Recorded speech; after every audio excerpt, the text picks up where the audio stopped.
मातृभूमि की रक्षा करने के लिए अपना सर्वस्व न्यौछावर करने में किसी भी प्रकार की कोई और कसर भी नहीं छोड़ी। हम लोग हमेशा से इस बात पर विश्वास करते रहे हैं और ये भारत की परंपरा भी है कि शस्त्रेण रक्षते राष्ट्रे शास्त्र चिंता प्रवर्तते, कि शस्त्र से रक्षित राष्ट्र ही शास्त्र चिंतन के माध्यम से समृद्धि के मार्ग पर आगे बढ़ सकता है। और यह आजादी के बाद के हर युद्ध में हमारे बहादुर जवानों ने देश की सीमाओं की रक्षा करते हुए यह साबित किया है। कारगिल युद्ध मई 1999 में प्रारंभ होता है और 26 जुलाई 1999 को तत्कालीन प्रधानमंत्री सरदेव अटल बिहारी वाजपेयी जी ने इस युद्ध को विजय दिवस के रूप में घोषित करते हुए भारत के बहादुर जवानों को नमन किया था। भारत पर यह युद्ध थोपा गया था। सामरिक दृष्टि अगर हम देखते हैं तो जैसा कर्नल क्षितिज श्रीवास्तव यहां पर बता रहे थे, जो यहां पर आपने वीडियो देखी होंगी, जो फोटोग्राफ्स देखी हैं, या जम्मू कश्मीर राज्य के उस समय की जो परिस्थितियां थी, उन स्थितियों में छद्म रूप से पाकिस्तान ने घुसपैठ करके इस युद्ध को भारत पर थोपने का कार्य किया था। और अंततः क्या स्थिति उसके सामने आई थी, यह दुनिया ने देखा है। उस समय भारत के जवानों के अदम्य शौर्य और साहस का लोहा पूरी दुनिया ने माना था। यह हम सबका सौभाग्य है कि यह वर्ष कारगिल विजय दिवस का रजत जयंती वर्ष है। 25 वर्ष पूरे हुए हैं जब हम दुनिया को यह बता सकते हैं कि युद्ध हम पर थोपा गया था, लेकिन दुनिया की कोई ताकत, कोई दुश्मन हम पर युद्ध थोप सकता है, लेकिन परिणाम हमारा बहादुर जवान तय करेगा। और यही हुआ था, यही देखने को मिला था कि परिणाम हमारे बहादुर जवानों ने अपनी विकट स्थिति के बावजूद, आप देखेंगे पहाड़ी के ऊपर दुश्मन बैठा है और हम लोगों को एक वैली पार करते हुए उसके तलहटी पे जाकर के फिर वहां पर उस पर अपना कब्जा वापस लेना है। तो हमारे लिए विपरीत परिस्थितियां थी, लेकिन दुश्मन हमारे बहादुर जवानों के सामने कहीं ठहर नहीं पाया। और युद्ध के परिणाम के बाद जो स्थिति हम सबके सामने थी, यह उत्तर प्रदेश का सौभाग्य है कि हमने युद्ध में अपने कई जवानों को शहीद होते हुए उस दौरान देखा था। लेकिन युद्ध के परिणाम के बाद यह हम सब जानते हैं, कैप्टन मनोज पांडे, जो लखनऊ सैनिक स्कूल, जो देश का पहला सैनिक स्कूल है, इस सैनिक स्कूल के छात्र जिन्होंने अपना जीवन प्रारंभ किया और भारत का सैन्य का सर्वोच्च सम्मान परमवीर चक्र उन्हें प्राप्त होता है।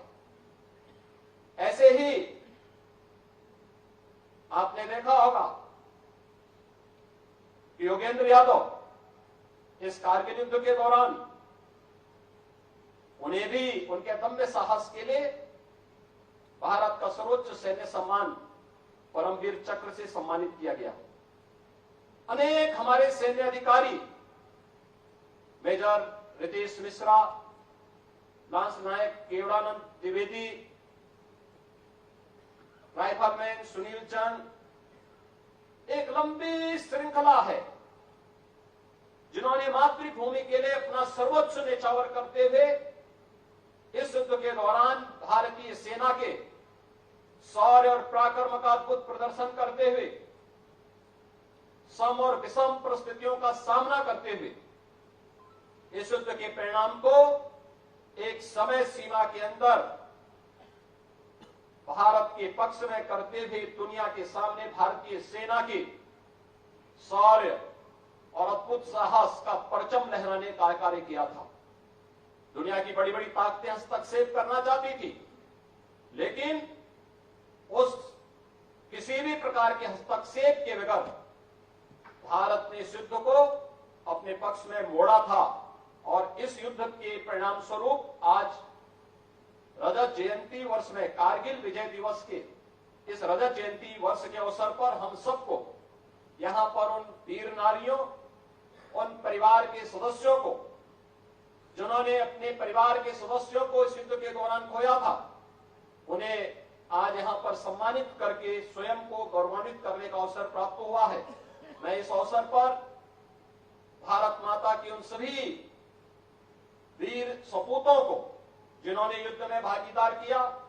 अपना बलिदान दिया, उनकी स्मृतियों को मैं एक बार फिर से नमन करते हुए आप सबको कारगिल विजय दिवस की अपनी बधाई देता हूं, अपनी शुभकामनाएं देता हूं। 2017 में सरकार प्रदेश में बनने के बाद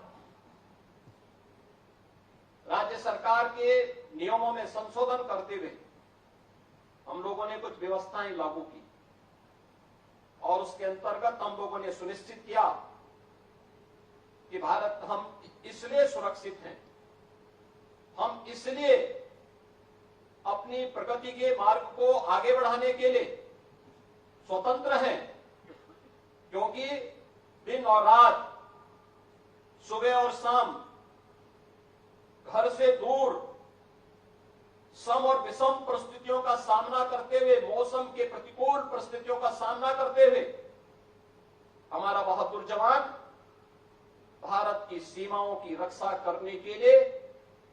पूरी दृढ़ता के साथ खड़ा है। हम आज अगर भारत को दुनिया की एक बड़ी ताकत बनाने की ओर अग्रसर कर रहे हैं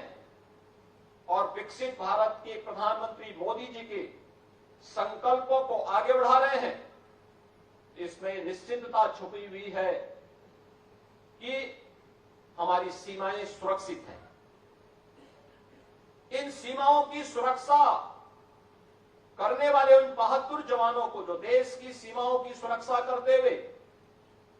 या देश के अंदर अगर कहीं पे किसी भी विकट परिस्थिति से मुकाबला करने के लिए हमारे बहादुर जवान जाता है, उस बहादुर जवान के शहीद होने पर हम लोग राज्य सरकार की ओर से भी उन्हें कुछ सहायता प्रदान करेंगे। और हम लोगों ने उस समय यह व्यवस्था दी थी कि कोई भी हमारा जवान जो भी इस युद्ध, किसी भी युद्ध के दौरान या सीमा की सुरक्षा करते हुए शहीद होता है, हम राज्य शासन की ओर से भी उस परिवार को न केवल 50 लाख रुपए की सहायता राज्य शासन देगा, अपितु उस परिवार के एक सदस्य को उत्तर प्रदेश शासन की सेवा में सेवा का अवसर भी राज्य सरकार प्रदान करेगी। उस जवान के साथ ही हम लोगों ने यह भी व्यवस्था दी कि राज्य के अंदर जिस गांव, जिस नगर, जिस कस्बे का वो जवान रहने वाला होगा, उस जवान की स्मृति को हम आगे बढ़ाने के लिए उनका एक भव्य स्मारक या किसी इंस्टीट्यूट का नाम, किसी इंस्टीट्यूशन का नाम या किसी मार्ग का नामकरण उस जवान के नाम पर करेंगे। और ये सिलसिला 2017 से लगातार प्रदेश के अंदर हम लोगों ने इन कार्यक्रमों को प्रदेश के अंदर लागू किया है। मैं आज के उस अवसर पर अपने सभी बहादुर जवानों को इस बात के लिए आश्वस्त कर रहा हूं कि राज्य सरकार सीमा की सुरक्षा करने वाले सम और विषम परिस्थितियों में भारत मातृभूमि के लिए पूरे समर्पण भाव के साथ कार्य करने वाले उन सभी बहादुर जवानों के साथ सदैव खड़ी है और जिस भी स्तर पर सहयोग की आवश्यकता पड़ेगी, हम सेना के मनोबल को आगे बढ़ाने के लिए सेना के साथ कदम से कदम मिला करके राज्य सरकार सदैव सहयोग करने के लिए तत्पर रहेगी। इस विश्वास के साथ एक बार फिर से कारगिल विजय दिवस के अवसर पर मैं एक बार फिर से आप सबको हृदय से बधाई देता हूं, आपका अभिनंदन करता हूं और आपके उज्जवल भविष्य के लिए अपनी मंगलमय शुभकामनाएं देते हुए अपनी वाणी को विराम देता हूं। जय हिंद।